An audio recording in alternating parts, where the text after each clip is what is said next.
ಕಳೆದ ಅವಧಿನಲ್ಲಿ ಸಿದ್ದರಾಮಯ್ಯೋತ್ಸವ ಅಂತ ಒಂದು ಬಹಳ ಅದ್ಭುತವಾದಂಥ ಕಾರ್ಯಕ್ರಮವನ್ನು ಮಾಡಿದ್ರು. ಆ ಮುಖಾಂತರ ಇಂಡೈರೆಕ್ಟ್ಲಿ ಕಾಂಗ್ರೆಸ್ ಹೈಕಮಾಂಡ್ಗೆ ಒಂದು ಮೆಸೇಜನ್ನು ಕೊಟ್ಟಿದ್ರು.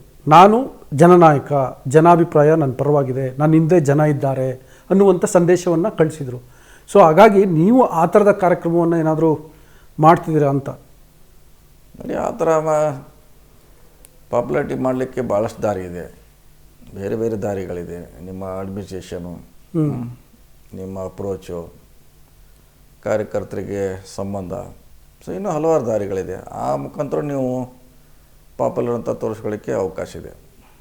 ಹಂಗೆ ನೋಡಿದ್ರೆ ಸತೀಶ್ ಜಾರಕಿಹೊಳಿ ಅವರು ಆ ಥರ ಅಂದರೆ ಈಗ ಅವ್ರು ಕೊಟ್ಟಂಥ ಇಲಾಖೆಗಳಲ್ಲಿ ಏನೋ ಗುರುತರವಾದಂಥದ್ದು ಮಾಡಿದ್ದಾರೆ, ಚಾಪ್ ಮೂಡಿಸಿದ್ದಾರೆ, ಆ ಮುಖಾಂತರ ಪಾಪ್ಯುಲರ್ ಲೀಡರ್ ಆಗಿದ್ದಾರೆ ಅಂತನ್ನುವಂಥದ್ದು ಕಾಣಿಸ್ತಾ ಇಲ್ಲ. ನಿಮಗೆ ಕಾಣಿಸಿಲ್ಲ, ಜನಕ್ಕೆ ಕಾಣಿಸಿದೆ. ಅದು ನಿಮಗೆ ಕಾಣಿಸಿಲ್ಲ.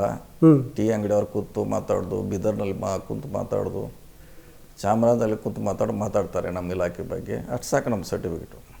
ಓಕೆ ಸರ್, ಈಗ ನೀವು ಮುಖ್ಯಮಂತ್ರಿ ಆಗೋಕ್ಕೆ ಕಾಂಗ್ರೆಸ್ನಲ್ಲಿ ಇನ್ನೊಂದು ವೇ ಏನು ಅಂತಂದರೆ, ಮೊದಲಿಗೆ ಪ್ರದೇಶ ಕಾಂಗ್ರೆಸ್ ಅಧ್ಯಕ್ಷ ಸ್ಥಾನ ವಹಿಸ್ಕೊಳ್ಳೋದು, ಆ ಮುಖಾಂತರ ಮುಖ್ಯಮಂತ್ರಿ ಸ್ಥಾನಕ್ಕೆ ಕ್ಲೇಮ್ ಮಾಡೋದು ಇರುತ್ತೆ ಸಾಮಾನ್ಯವಾಗಿ. ಸೊ ನೀವು ಆ ಕಾರಣಕ್ಕೋಸ್ಕರ ಇದು ಪ್ರದೇಶ ಕಾಂಗ್ರೆಸ್ ಅಧ್ಯಕ್ಷ ಸ್ಥಾನಕ್ಕೂ ಪ್ರಯತ್ನ ಪಡ್ತಿದ್ದೀರಾ? ಇಲ್ಲ, ನಾವು ಯಾವ ಪ್ರಯತ್ನ ಪಟ್ಟಿಲ್ಲ, ಯಾವಾಗ ಕೂಡ ಹೇಳಿಲ್ಲ ಇಲ್ಲೂ ನಾವು ಆಗ್ತೀವಿ ಅಂತ.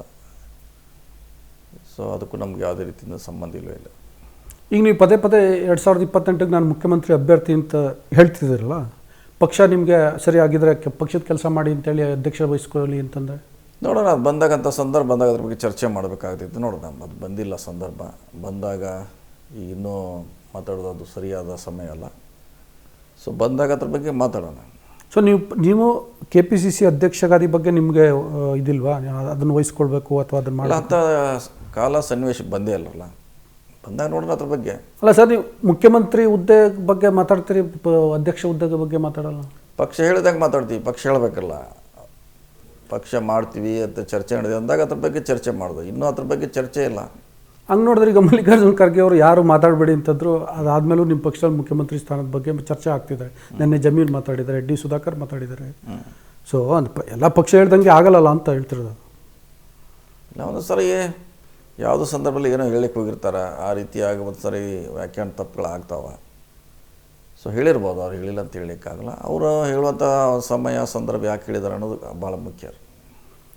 ಓಕೆ ಸರ್, ಈಗ ಮುಖ್ಯಮಂತ್ರಿ ಸಿದ್ದರಾಮಯ್ಯ ಅವರು ಇದು ನಂದು ಕೊನೆಯ ಅವಧಿ ಅಂತ ಹೇಳ್ತಿದ್ದಾರೆ. ನೀವು ಮುಂದಿನ ಸಲಕ್ಕೆ ನಾನು ಅಭ್ಯರ್ಥಿ ಆಗ್ತೀನಿ, ನನ್ನ ಆಸೆ ಪಡ್ತಿದ್ದೀನಿ ಅಂತಲೂ ಹೇಳ್ತಿದ್ರಿ. ಬಟ್ಟು ಅದೊಂಥರ ಒಂದು ವ್ಯಾಕ್ಯೂಮ್ ಕ್ರಿಯೇಟ್ ಆಗಿಬಿಟ್ಟಿದೆ. ಏನಂದರೆ ಈಗ ಸಿದ್ದರಾಮಯ್ಯ ಆದ ನಂತರ ಅಹಿಂದ ನಾಯಕ ಯಾರು ಅಂತ. ಯಾಕೆಂದರೆ ಕಾಂಗ್ರೆಸ್ ವೋಟ್ ಶೇರ್ ಅದು ಕೂಡ ಅಹಿಂದ.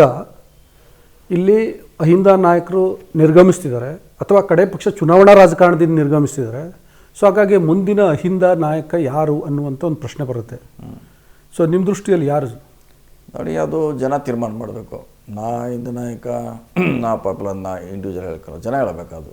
ಹೌದು, ಇವರು ಸಮರ್ಥಿದ್ದಾರೆ, ಇವ್ರ ನಾಯಕತ್ವ ವಹಿಸಲಿಕ್ಕೆ ಯೋಗ್ಯರದರಂತೂ ಜನ ಅದು ಸರ್ಟಿಫಿಕೇಟ್ ಕೊಡಬೇಕು, ಹೊರತು ನಾವು ಕೊಡ್ಕೊಳ್ಳಿಕ್ಕಾಗಲ್ಲ. ಅಲ್ಲ, ಆ ನಿಟ್ಟಿನಲ್ಲಿ ನೀವೇನಾದರೂ ಪ್ರಯತ್ನ ಮಾಡ್ತಿದ್ದೀರಾ ಅಂತ? ಮಾಡ್ತಾಯಿದ್ದೀವಿ. ನಮ್ಮದು ಕಾರ್ಯವೈಖರಿಗಳಿರ್ಬೋದು, ನಮ್ಮ ಇಲಾಖೆ ನಡೆಸೋದಿರ್ಬೋದು, ಸಂಘಟನೆ ಇರ್ಬೋದು, ನಮ್ಗೆ ಕೊಟ್ಟಂಥ ಪಕ್ಷದ ಕೆಲಸಗಳು, ಚುನಾವಣೆಗಳಿರ್ಬೋದು. ಸೊ ಅದರ ಅಲ್ಲಿ ಮಾಡಿ ತೋರಿಸ್ತಾಯಿದ್ದೀವಿ ನಮ್ಮ ಸಾಮರ್ಥ್ಯ, ನಮ್ಮ ಕೆಪಾಸಿಟಿನ ಆ ಮೂಲಕ ತೋರಿಸ್ತಾಯಿದ್ದೀವಿ. ನಮ್ಮ ಕಾರ್ಯಕ್ರಮಗಳನ್ನು ನೀವು ನೋಡ್ತಾ ಇದ್ರೆ ನಮ್ಮ ಚಾನೆಲ್ ಅನ್ನ ಸಬ್ಸ್ಕ್ರೈಬ್ ಮಾಡಿ, ಪಕ್ಕದ ಬೆಲ್ ಐಕಾನ್ ಒತ್ತಿ ನಮ್ಮನ್ನ ಬೆಂಬಲಿಸಿ. ಹಾಗೆ ನಮ್ಮ ಕಾರ್ಯಕ್ರಮಗಳನ್ನ ಲೈಕ್ ಮಾಡಿ, ಕಮೆಂಟ್ ಮಾಡಿ, ಅದನ್ನ ಬೇರೆಯವರಿಗೂ ವಾಟ್ಸ್ಆಪ್ ಮೂಲಕ ಶೇರ್ ಮಾಡಿ. ನೀವು ಹೀಗೆ ಮಾಡಿದಾಗ ನಮ್ಮ ಚಾನೆಲ್ ಮತ್ತಷ್ಟು ಜನರಿಗೆ ತಲುಪಲು ನೀವು ನಮ್ಮೊಂದಿಗೆ ಸಹಕರಿಸಿದ ಹಾಗಾಗುತ್ತೆ. ಇದು ನೀವು ಯಾವುದೇ ಖರ್ಚಿಲ್ಲದೆ ಕೆಲವೇ ಸೆಕೆಂಡುಗಳಲ್ಲಿ ನೀಡಬಹುದಾದ ಸಹಕಾರ. ಧನ್ಯವಾದಗಳು.